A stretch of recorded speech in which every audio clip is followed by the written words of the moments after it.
Sejam bem-vindos ao nosso curso de Algoritmos e Lógica de Programação. Meu nome é Robson Elias e sou estudante do 6º período do curso de Licenciatura em Computação do Instituto Federal da Paraíba, IFPB. A partir de agora, vamos fazer uma viagem direto ao mundo da programação. Fica com a gente!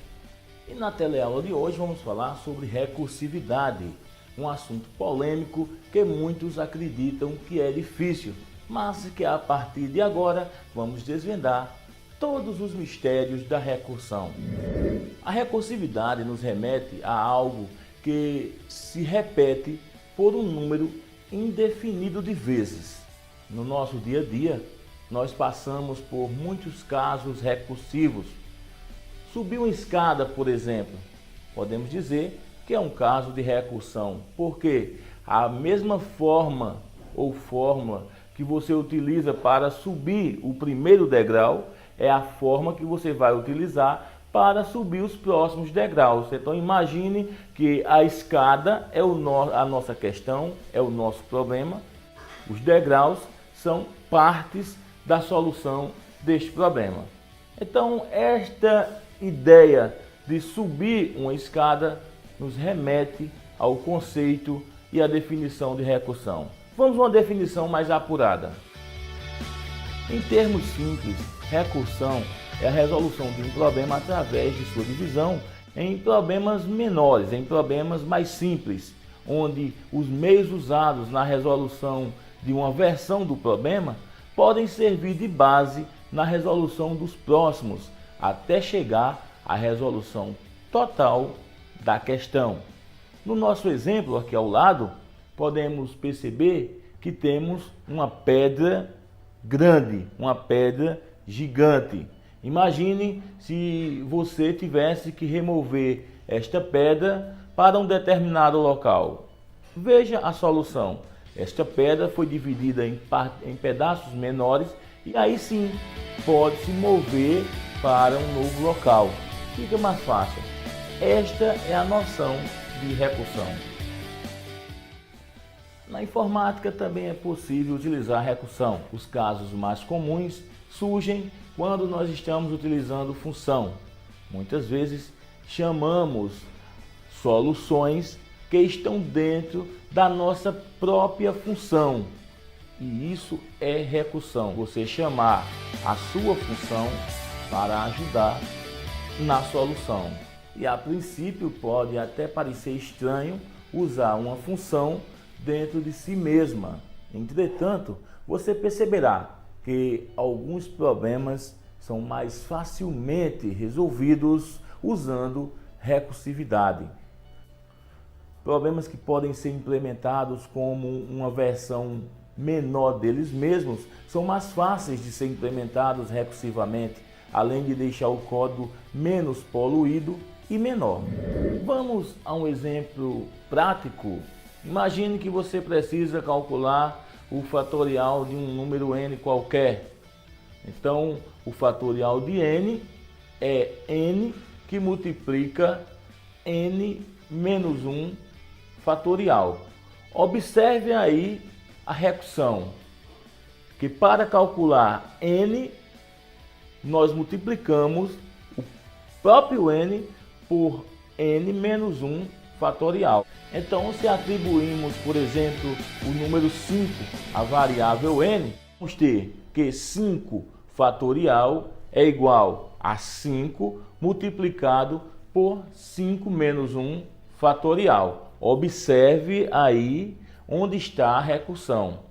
O próprio n, que é 5, dentro do nosso cálculo, que é 5 menos 1 fatorial. Logo, 5 fatorial é igual a 5 multiplicado por 4 fatorial.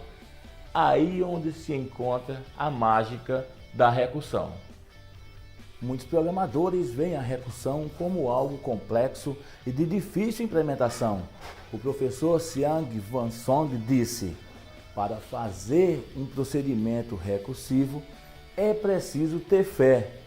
No entanto, compreender uma estrutura recursiva é possível e mesmo diante da complexidade, a recursão é viável em diversas situações. Praticamente todas as linguagens de programação usadas hoje em dia permitem a especificação direta de funções e procedimentos recursivos. Toda função que puder ser produzida por um computador pode ser escrita como função recursiva sem o uso de iteração. Reciprocamente, qualquer função recursiva pode ser escrita através de iterações sucessivas. A informação é bastante clara. Toda função que pode ser escrita na forma recursiva também pode ser escrita na forma iterativa, e a função que pode ser escrita na forma iterativa pode ser escrita na forma recursiva. Isso nem sempre é eficiente. Nós vamos ver mais adiante, mas por enquanto memorizem essa lógica. Então, baseado nesse contexto, quando é que nós podemos usar a recursão? Quando é que acontece aquela percepção que aquele caso, aquela função é melhor fazer usando recursão? Para que a recursividade possa ser estabelecida, é necessário que haja duas situações. A primeira situação nós chamamos de caso trivial, a segunda de caso genérico. O caso trivial é de solução conhecida. Já o caso genérico é a redução do problema a situações menores, para que assim possamos encontrar uma solução. Vamos a um exemplo mais claro. Nos casos triviais, nós podemos citar diversos exemplos. Como falei anteriormente, o caso trivial é aquele caso conhecido. Por exemplo, quanto é o fatorial de zero? Lá no início da nossa teleaula, nós vimos que o fatorial de zero, por padrão, é 1. Então, é um caso conhecido. Quanto é um dado x multiplicado por 1? Nós sabemos que qualquer número, qualquer valor multiplicado por 1 é o próprio valor, é o próprio número. Da mesma forma, quanto é um dado x multiplicado por 0? Qualquer número multiplicado por 0 é 0. Também é um caso conhecido, é um caso padrão. E quanto é um dado x elevado a 1? Sabemos também que qualquer número elevado a 1 é o próprio número. E quantos elementos tem uma lista vazia? Óbvio, uma lista vazia tem 0 elementos. Então, seguindo esse raciocínio, nós podemos observar a forma aí ao lado, que se condição para o caso trivial é verdadeira, então a resolução direta vai para o caso trivial. Paramos aí, paramos no caso trivial. Se não, uma ou mais chamadas recursivas pode acontecer. Então, essa é a lógica da recursividade. A função recursiva, ela é chamada até chegar ao caso trivial. O caso trivial, que é a condição de parada, encerra a sequência de chamadas recursivas e retorna o resultado da execução. E para um melhor entendimento, vamos fazer uma analogia do nosso caso em estudo com o fatorial que nós aprendemos na matemática. Na matemática, o fatorial de um número é definido como sendo o produto de 1 até o número em questão, até esse número. Por exemplo, fatorial de 5 é 5 multiplicado por 4, que multiplica 3, em seguida 2 e multiplica 1. Resultado, 120. Então, 5 fatorial é igual a 120. De forma conceitual, como já vimos também anteriormente, o fatorial de 0 é igual a 1. Vamos a mais alguns exemplos. Conceitualmente, o fatorial de 1 é 1. Já o fatorial de 2 é o próprio 2 multiplicado por 1. Veja que aí já existe uma recursão, porque é a própria fórmula dentro do cálculo, 2 vezes 1. O fatorial de 3 é 3 que multiplica 2 que multiplica 1. O fatorial de 4, 4 que multiplica 3 que multiplica 2 e multiplica 1. E, como já foi citado, o fatorial de 5 é 5 multiplicado por 4, por 3, por 2 e por 1.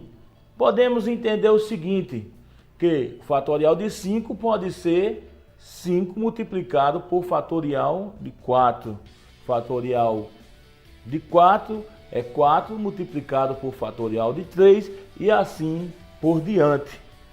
Existe uma certa recursividade nessa lógica. Então, baseado nessas ideias e nesse conceito, podemos entender que o fatorial de qualquer número, um número n qualquer, pode ser definido. Então, o fatorial de n será 1 se n for igual a 0. E o fatorial desse n será n multiplicado por fatorial de n menos 1 se n for maior que 0. Entenderam? Logo, já podemos definir o caso trivial e o caso genérico. O caso trivial, obviamente, será quando n for igual a 0. Definindo também o caso genérico, podemos dizer que o caso genérico é n que multiplica n menos 1 fatorial. Explorando um pouco mais o fatorial no entendimento da recursão, observe nossa figura. A recursividade está intrinsecamente ligada ao cálculo do fatorial. Veja que para calcular cada fatorial é preciso recalcular o valor anterior.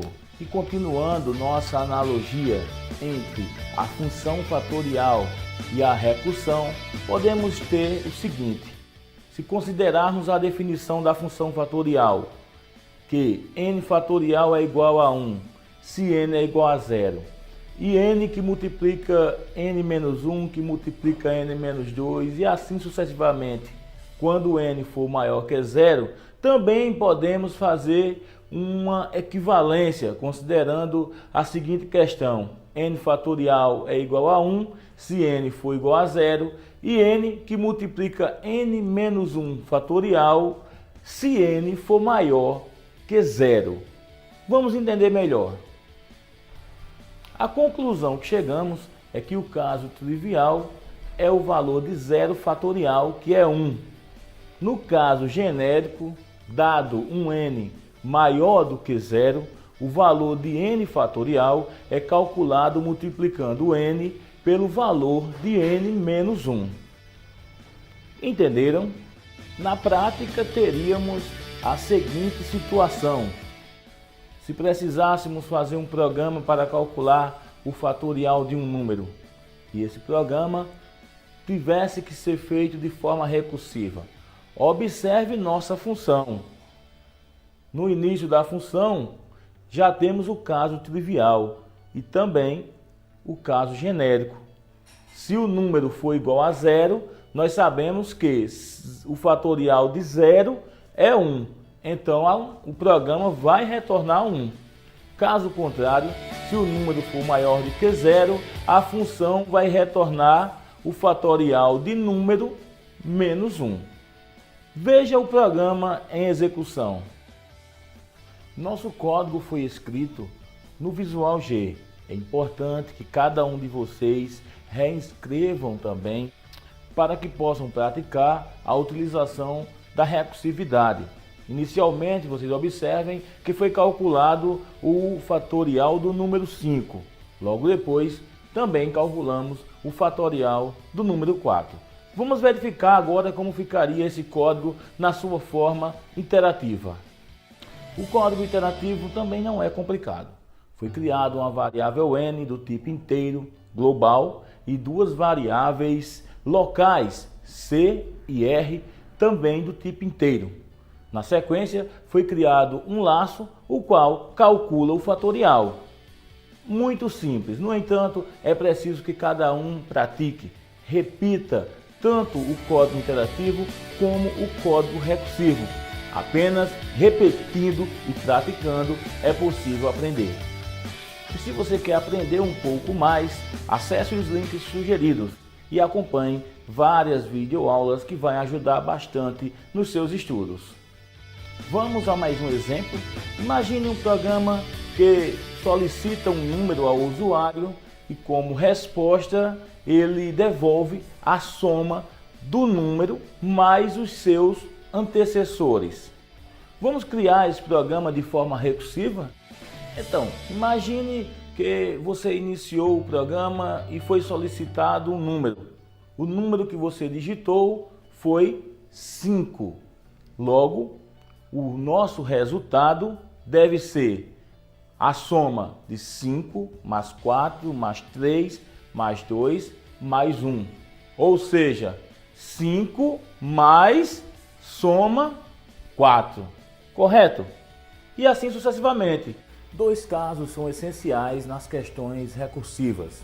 É importante que o aluno se atente ao que pede a questão. A questão diz que o programa vai solicitar um número e quando o usuário digitar esse número, o programa vai somar o número mais os seus antecessores. Na recursão, temos duas situações que devem ser analisadas.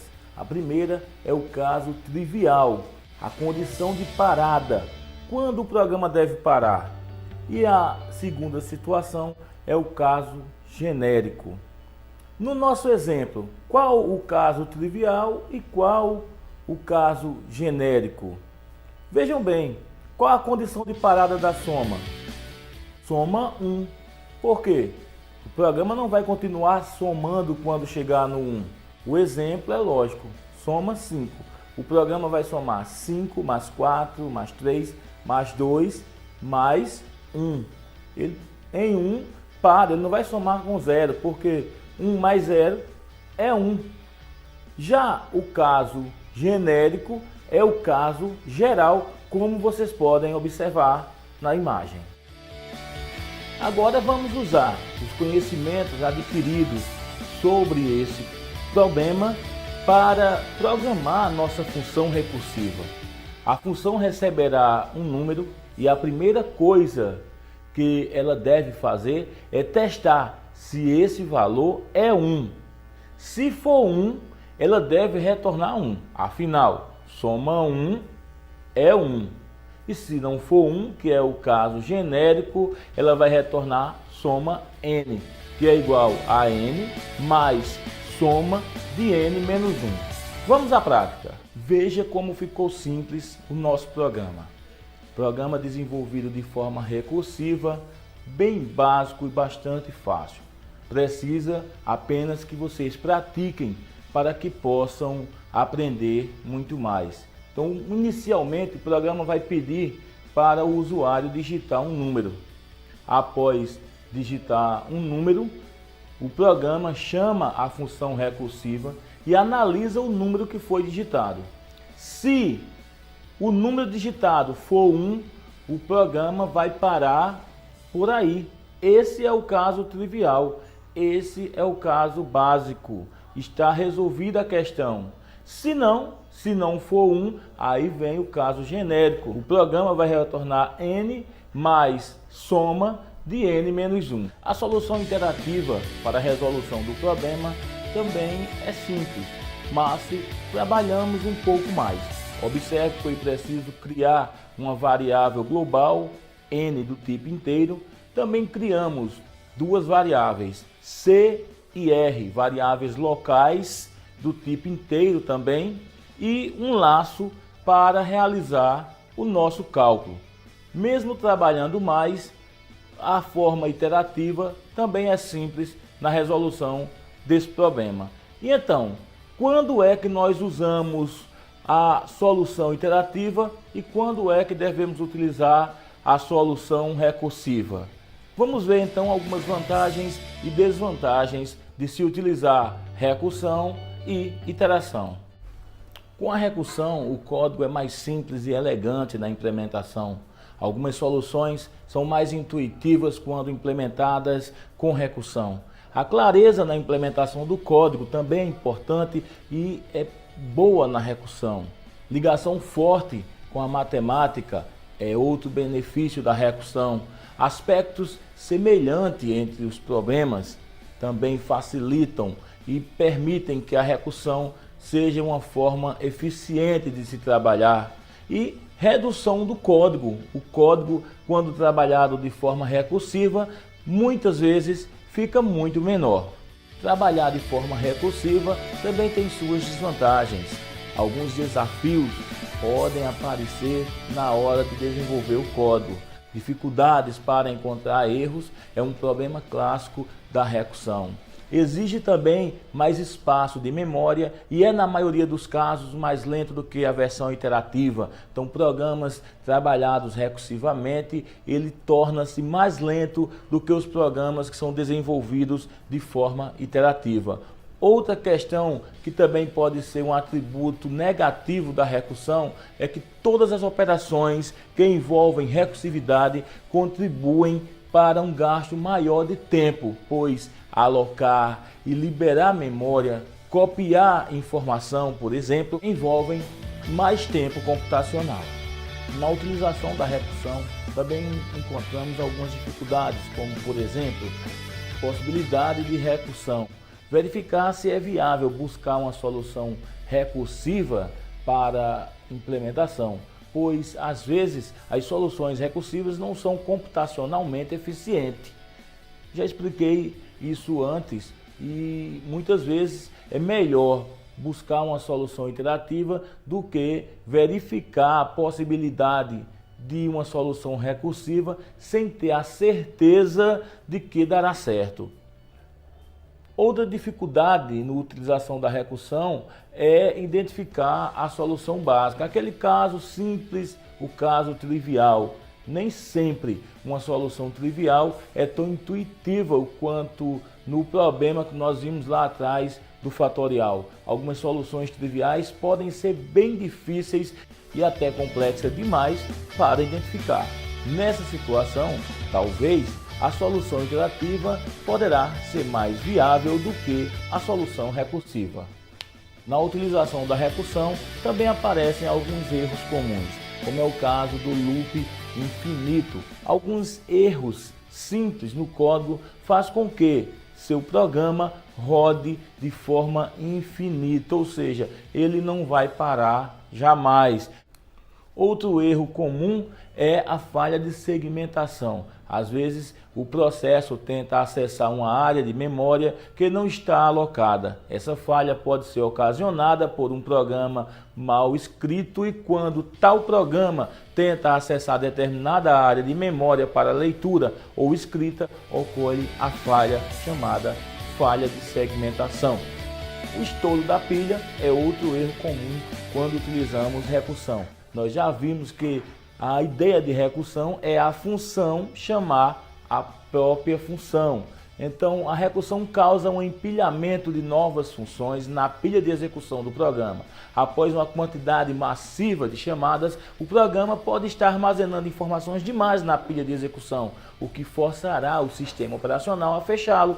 Este erro também acontecerá por conta de um loop infinito recursivamente. O estouro da pilha funciona mais ou menos da seguinte forma: uma função A chama a função A e assim sucessivamente. A função vai chamando de forma repetida, as funções se acumulando, vai chegar um momento em que o sistema operacional não vai suportar tantas chamadas daquela mesma função e aí acontece o erro que é chamado de estouro da pilha.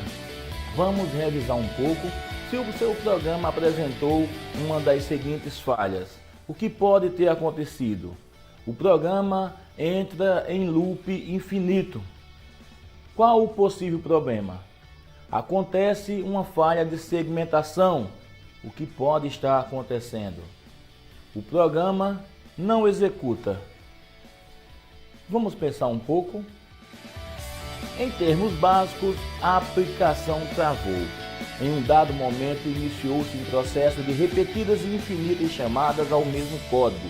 O loop infinito pode ocorrer quando o programa tem uma condição que jamais será satisfeita ou se, por equívoco, uma condição foi definida como verdadeira. O programador também pode esquecer da condição de saída, o caso trivial. Tal erro também faz com que o programa entre em loop infinito. Já a falha de segmentação ocorre quando o programa tenta acessar um endereço de memória que não existe ou é proibido.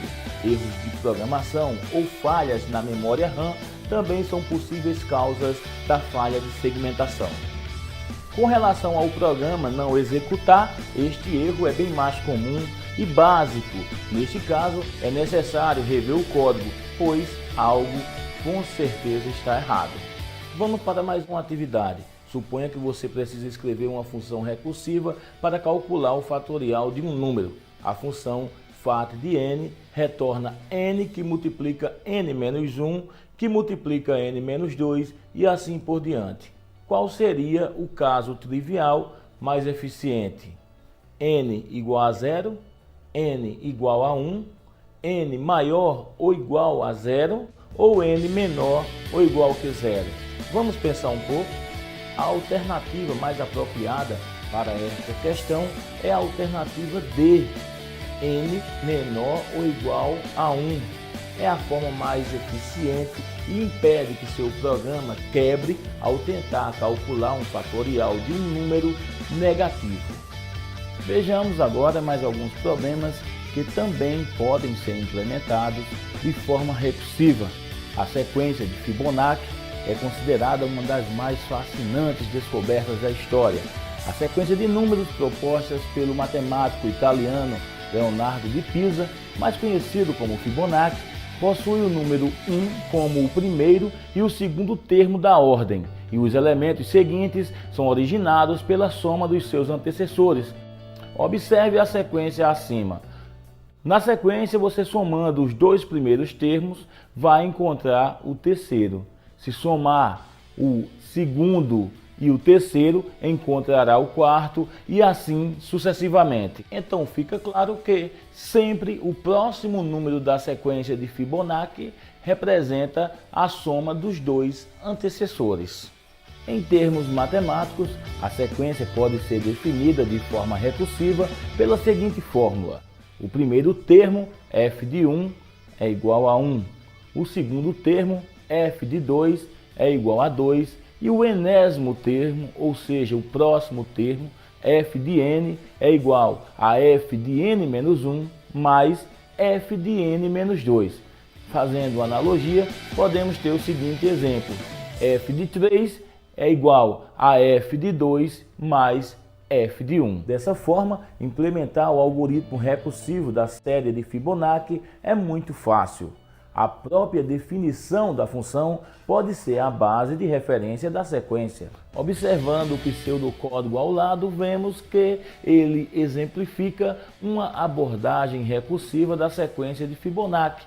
Observe sua simplicidade. Se n for menor que 2, então retorna n. Caso contrário, retorna fib de n menos 1 mais fib de n menos 2.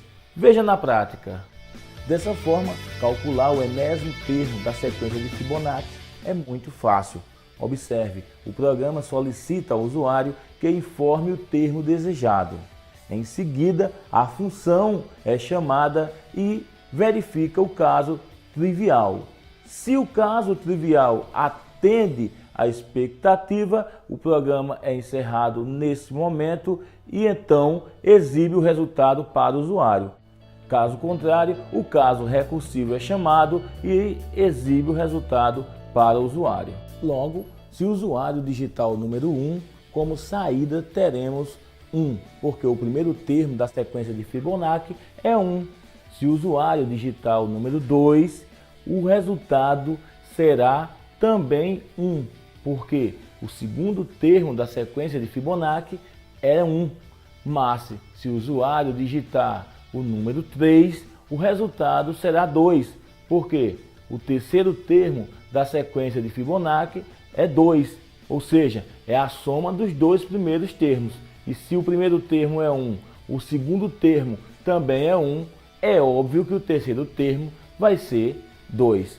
Como foi citado no início, usar a recursão nem sempre é sinônimo de eficiência. A função recursiva para cálculo do enésimo termo da sequência de Fibonacci é extremamente ineficiente, uma vez que recalcula o mesmo valor várias vezes. Os autores Brassard e Bradley, Fundamentals of Algorithm, 1996, página 73, apresentam um quadro comparativo de tempos de execução das versões iterativas e recursiva para diferentes entradas de N. Vamos ter em mente que o poder computacional do computador da época era muito menor. No entanto, o comparativo é eficiente em termos ciência da diferença entre as funções iterativa e a função recursiva. O gráfico mostra claramente: a abordagem iterativa é muito mais linear, enquanto a abordagem recursiva, a cada iteração, o tempo de execução aumenta de forma significativa. Foi muito bom estar com vocês. Gostaria de encerrar deixando o código iterativo que calcula a sequência de Fibonacci para que vocês possam treinar, praticar, porque só com a prática é que vem o aprendizado. Observem que, diferentemente da implementação recursiva, este código iterativo tem apenas algumas variáveis a mais. Também tem um laço que calcula a sequência, mas não tem nada difícil. Pratiquem e até a próxima!